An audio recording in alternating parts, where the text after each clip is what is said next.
हमने बताया था सबसे पहले जो है हाइपोडर्मल सेल,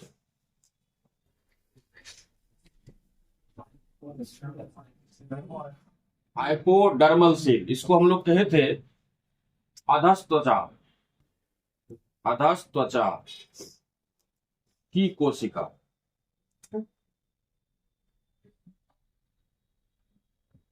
हाइपोडर्मल सेल, अधस त्वचा की कोशिका। इससे क्या होता है, सबसे पहले ये जो हमने लिखा है आर्केस्पोरियल प्रारंभक,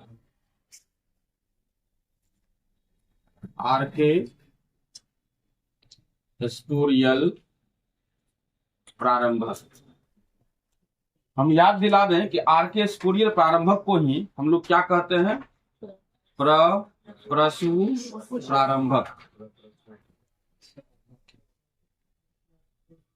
क्योंकि आर्केस्पोरियल का अर्थ ही होता है प्रपशु।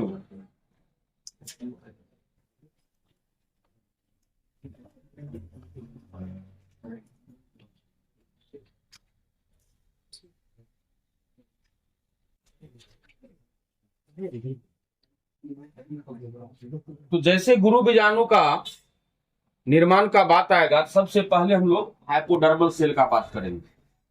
और ये हाइपोडर्मल सेल जो होता है, इससे किसका निर्माण होता है, आर्केस्पोरियल प्रारंभक अर्थात प्रपशु प्रारंभक का निर्माण होता है। अब क्या होता है, ये आर्केस्पोरियल प्रारंभक जो है, ये डायरेक्ट जो है सीधे क्या करता है, गुरु बीजाणु मातृ कोशिका का निर्माण कर देता है। पहला कंडीशन, मतलब ये आर्केस्पोरियल प्रारंभक जो है ये क्या करता है, सीधे जो है गुरु बीजाणु मातृ कोशिका का निर्माण कर देता है। अगर डायरेक्ट जो है गुरु बीजाणु मातृ कोशिका का निर्माण नहीं करता है, तो इसमें जो है परिणतिक डिवीजन, परिणतिक विभाजन, इसका मतलब क्या होता है, तिरछा विभाजन। ये जो आर्केस्पोरियल प्रारंभक होगा, इसमें क्या होगा, पेरी क्लिनिकल डिवीजन, यानी क्या ना, पेरी क्लिनिकल डिवीजन अर्थात परिणतिक विभाजन होगा।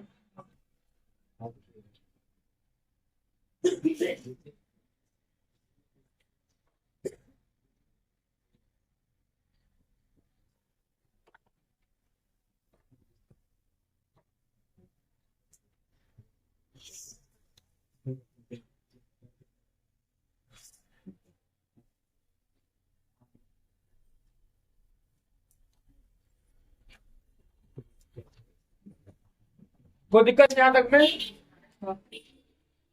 ये हाइपोडर्मल सेल है, अधस त्वचा की कोशिका है। इससे सबसे प्रथम क्या होगा, आर्केस्पोरियल प्रारंभक का निर्माण होगा। अब ये आर्केस्पोरियल प्रारंभक से सीधे गुरु बीजाणु मातृ कोशिका का निर्माण होगा। किसका निर्माण होगा, गुरु बीजाणु मातृ कोशिका, मातृ कोशिका का निर्माण होगा। अगर जो है क्या हुआ, कौन, क्या बोलो ना फ्रेश से। सर आप हिंदी बोले तो ये लोग इंग्लिश में बोला। मेगा स्पोर मदर सेल, ठीक है ना, ये गुरु बीजाणु मातृ कोशिका का निर्माण होता है। अगर गुरु बीजाणु मातृ कोशिका का निर्माण सीधे नहीं होगा, तब दूसरा कंडीशन क्या होगा, यही आर्केस्पोरियल प्रारंभक में जो है क्या होगा, तिरछा विभाजन अर्थात परिणतिक विभाजन अर्थात पेरी क्लिनिकल डिवीजन होता है।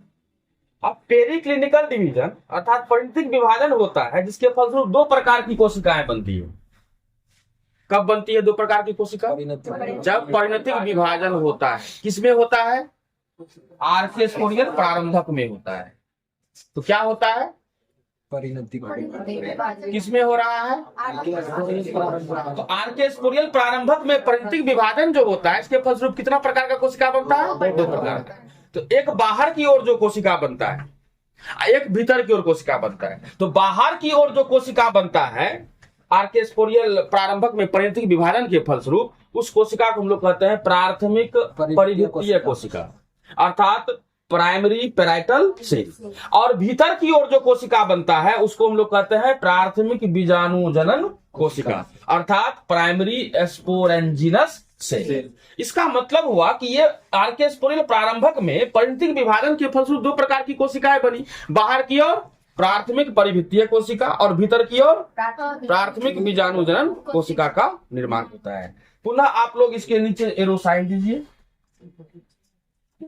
और लिखिए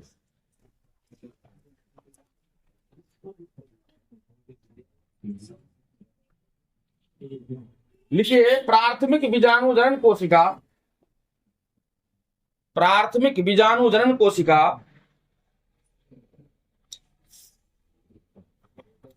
प्राथमिक बीजाणुजनन कोशिका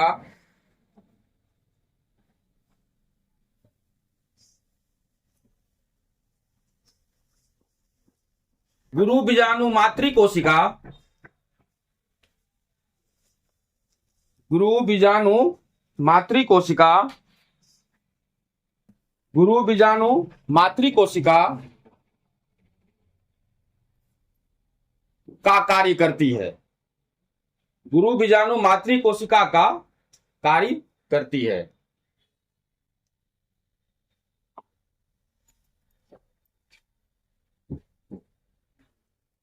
क्या लिखे?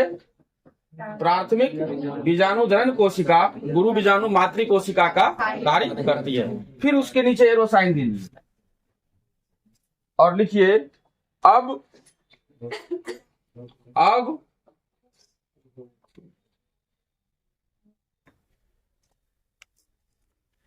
इस गुरु बीजाणु मातृ कोशिका में अब इस गुरु बीजाणु मातृ कोशिका में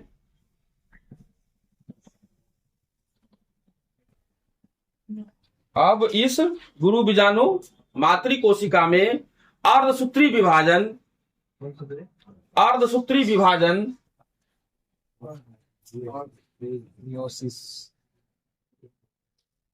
यह कागज था कौन मिटाने वाला? कहाँ रखना? एक मिनट रुको।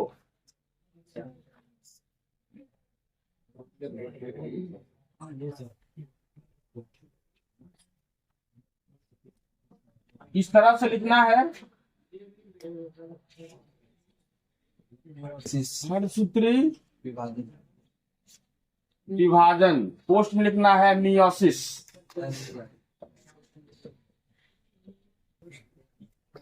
अब इस गुरु बीजाणु मातृ कोशिका में अर्धसूत्री विभाजन मियोसिस होता है जिसके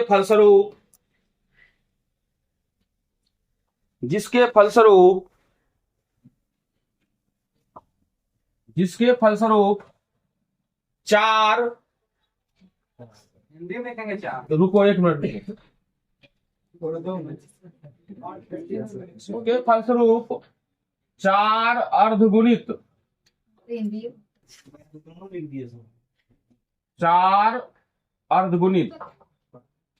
इसको लिखेंगे 4 हैप्लोइड,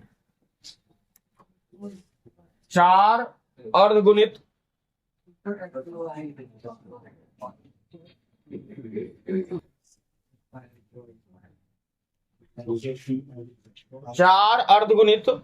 गुरु बीजाणु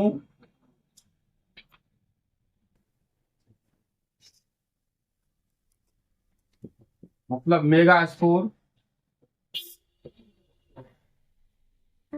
4 अर्धगुणित गुरु बीजाणु का निर्माण होता है।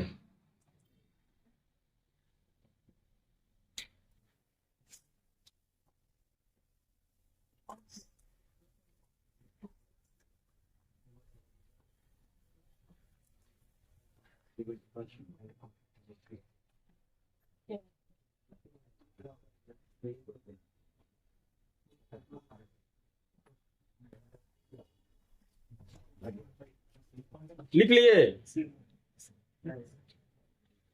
इसके नीचे स्टार दे दीजिए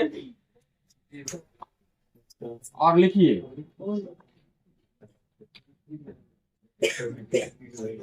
इस 4 गुरु बीजाणु में से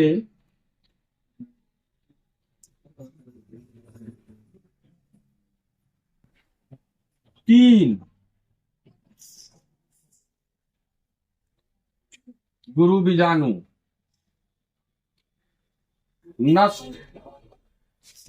नष्ट का अंग्रेजी कोष्ठ में लिखिएगा डीजेनरेट। इस 4 गुरु बीजाणु में से 3 गुरु बीजाणु नष्ट हो जाता है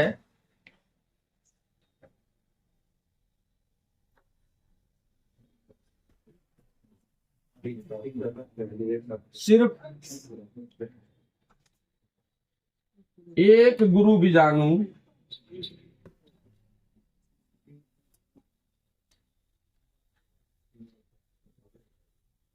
कार्य करने वाला होता है।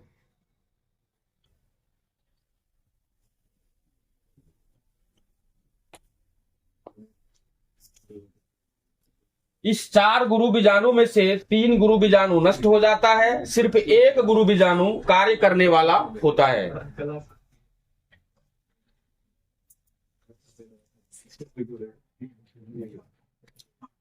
इस 4 गुरु बीजाणु, बात मत करो 100 बार हम बोले हैं। इस 4 गुरु बीजाणु में से 3 गुरु बीजाणु नष्ट हो जाता है, सिर्फ एक गुरु बीजाणु कार्य करने वाला होता है। लिख लिए इसको। नीचे में आप लोग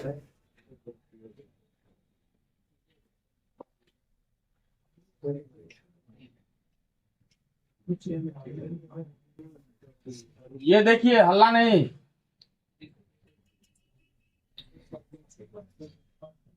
गुरु बीजाणु मातृ कोशिका है।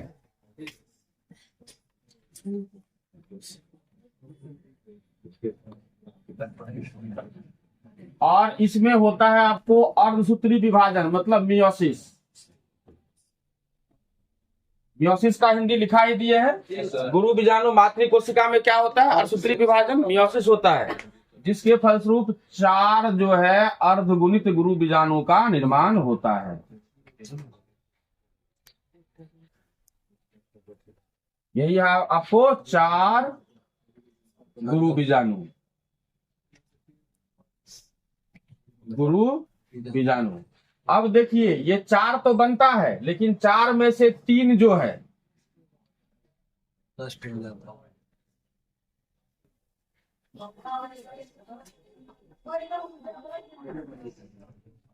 3 गुरु बीजाणु नष्ट हो जाता है, सिर्फ एक गुरु बीजाणु जो है बचता है।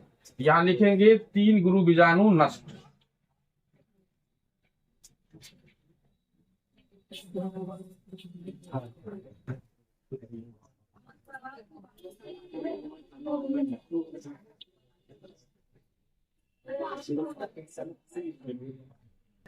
और ये जो है आपको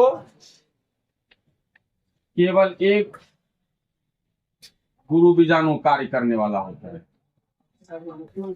हाँ,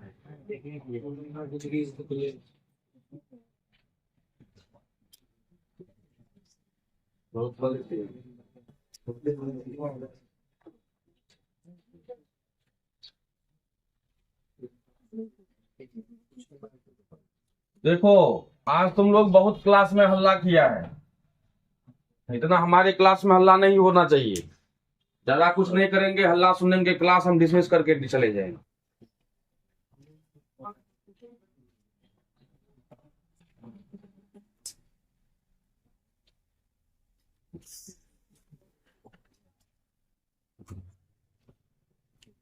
इसको हम लोग कहते हैं मेगा स्पोर मदर सेल्स।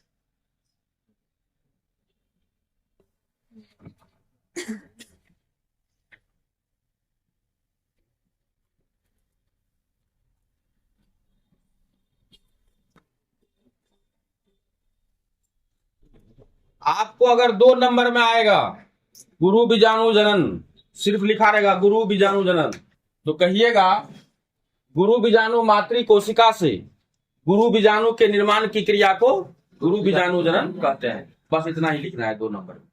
सिर्फ परिभाषित कर देना है कि गुरु बीजाणु मातृ कोशिका से गुरु बीजाणु के निर्माण की क्रिया को गुरु बीजाणु जनन कहते हैं। अगर आपको ये आ जाए कि गुरु बीजाणु जनन की क्रिया का वर्णन करें, तब अभी जितना लिखाए हैं उतना लिखना पड़ेगा। तो ये तो हम आपको बता रहे हैं गुरु बीजाणु जनन। गुरु बीजाणु क्या हुआ? मादा कोशिका हुआ। जनन का अर्थ क्या होता है? उत्पादन। तो मादा कोशिका का उत्पादन कैसे होता है, उसी क्रिया का हम लोग वर्णन कर रहे थे। तो मादा कोशिका का निर्माण का क्रिया अर्थात गुरु बीजाणु के निर्माण की क्रिया को गुरु बीजाणु जनन कहते हैं। ये इसका परिभाषा हुआ। अब गुरु बीजाणु जो है किस तरह बनता है उसका टोटल जो है हम वर्णन किए। तो अब इसको समझना है कि किस तरह से जो है गुरु बीजाणु का निर्माण हुआ। कोई बता सकते हो किस तरह से गुरु बीजाणु का निर्माण हुआ? नहीं? तो थोड़ा सा इसको नीचे हम जो है अभी जो हम लिखने जा रहे हैं आप लोग कॉपी में लिखिएगा, लेकिन एग्जाम में आपको लिखना नहीं है, समझने के लिए हम सिर्फ लिखेंगे, ठीक है ना। और अगर वो अगला नेक्स्ट टॉपिक अगर आप समझ जाते हैं तो जो उतना लिखा है ना उतना आप जो है उस डायग्राम को देख करके ही जो है लिख दीजिएगा।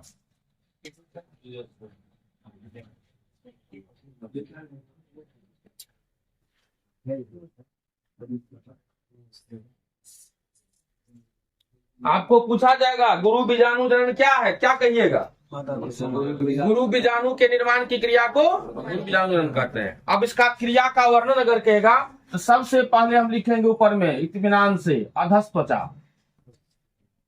अधस्त्वचा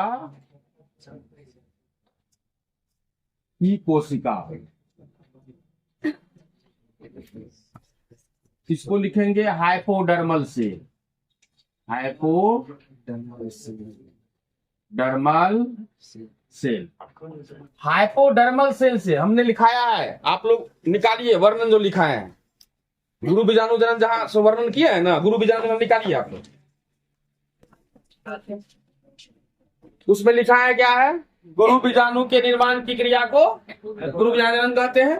उसके जस्ट नीचे देखिए लिखे होंगे गुरु बीजाणु के निर्माण की क्रिया में सर्वप्रथम अधस्त्वचा की कोशिका से, है कि नहीं? अधस्त्वचा की कोशिका से आर्के स्पोरियल, आर्के स्पोरियल प्रारंभक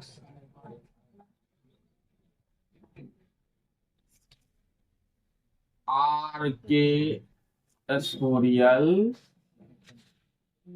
इनिशियल का निर्माण होता है। कोई दिक्कत? अब लिखे होंगे आर्के स्पोरियल में दो तरह का घटना हो सकता है। या तो आर्के स्पोरियल से सर्वप्रथम क्या होगा, डायरेक्ट जो है गुरु बीजाणु मातृ कोशिका बन जाएगा। क्या बन जाएगा? हाँ, गुरु बीजाणु मातृ कोशिका अर्थात मेगास्पोर मदर से, मेगास्पोर मदर से। अगर ये आर्के स्पोरियल प्रारंभक डायरेक्ट नहीं बना सकेगा गुरु बीजाणु मातृ कोशिका, तब आर्के स्पोरियल प्रारंभक में क्या होगा? परिणतिक विभाजन होगा। क्या होगा? परिणतिक विभाजन। परिणतिक विभाजन मतलब पेरी क्लिनिकल डिवीजन हो। कोई दिक्कत? अब पेरी क्लिनिकल डिवीजन जब अर्थात परिणतिक विभाजन जब आर्के स्पोरियल प्रारंभ में होगा तो इसमें दो प्रकार का कोशिका बनेगा। क्या बनेगा? दो प्रकार का कोशिका। ये देखिए दो प्रकार की कोशिका का निर्माण होता है, जिसमें जो है दोनों प्रकार का कोशिका में बाहर की ओर कौन सा होगा? प्राथमिक परिभित्तीय कोशिका। यहाँ देखिए प्राथमिक परिभित्तीय कोशिका, इसको कहते हैं प्राइमरी कैराइटल सेल। और भीतर की ओर जो है क्या बनेगा? प्राथमिक बीजाणु जनन। प्राथमिक बीजाणु जनन कोशिका। बीजाणु जनन कोशिका मतलब प्राइमरी स्पोरेंजिनस सेल। कोई दिक्कत? अब इसके नीचे आप जो है क्या लिखाए हैं, यही प्राथमिक बीजाणु जनन कोशिका गुरु बीजाणु मातृ कोशिका का कार्य करती है। लिखा है कि नहीं? यही गुरु बीजाणु जनन कोशिका क्या होगा? हाँ, गुरु बीजाणु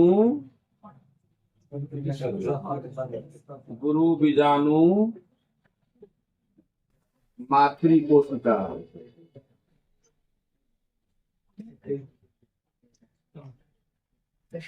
यहां देखिए यही लिख दिए ना, यही किसके लिए आया है? ये प्राथमिक गुरु बीजाणु जनन कोशिका के लिए। तो यही प्राथमिक बीजाणु जनन कोशिका गुरु बीजाणु मातृ कोशिका का कार्य करती है।